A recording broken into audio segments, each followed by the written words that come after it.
mengenai dinamika yang terjadi tadi malam Selasa 3 September 2024 di acara Rakyat Bersuaranya Bang Aiman di iNews TV antara saya Sylvester Matutina dan saudara Rocky Gerung, itu adalah bentuk shock terapi saya kepada saudara Rocky Gerung yang selama ini selalu memfitnah, merendahkan, dan memaki semua orang di Republik ini, termasuk para senior, para akademisi, para pakar, dan juga kepada Presiden Jokowi yang dikatakan tolol dan bangsat.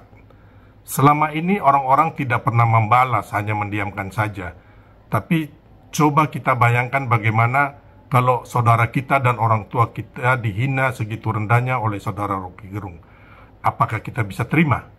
Kalau saya sebagai orang Indonesia Timur, lebih baik saya mati daripada dihina, direndahkan seperti itu. Saya berjanji, saya akan mengejar orang itu sampai ke lubang tikus manapun. Sebenarnya Rocky Gerung sudah pernah kabur ketika berdebat saya di acara ILC-nya Bang Karni Ilyas Agustus lalu. Di situ Rocky Gerung memfitnah Pak Jokowi nantinya akan menguasai IKN bersama Mas Gibran dan Jan Etes. Juga dalam kesempatan itu, saudara Rocky Gerung menuduh Pak Jokowi iri hati dengan Bu Mega dan Pak SBY yang setelah purna tugas sebagai presiden mempunyai partai politik. Dan saya balik bertanya kepada saudara Rocky Gerung, Anda ini paranormal atau Tuhan yang bisa mengetahui hati orang dan peristiwa yang akan terjadi di masa mendatang? Karena tidak bisa menjawab pertanyaan balik saya, Rocky Gerung kabur meninggalkan acara debat sambil mengatakan saya onderdil. Dan tadi malam di awal acara, saudara Rocky Gerung sudah menunjukkan sikap yang tidak bersahabat dan kekanakan. Rocky duluan yang mengatakan saya penjilat dan bodoh, padahal saya tidak pernah menyerang saudara Rocky dan tetap berlaku sopan. Jadi wajar saya balik menghardik dan memaki dia, karena dia yang dulu menghina dan merendahkan saya. Saya bukan penjilat Pak Jokowi. Selama 10 tahun saya berhubungan dengan Pak Jokowi, saya tidak pernah minta jabatan atau meminta proyek.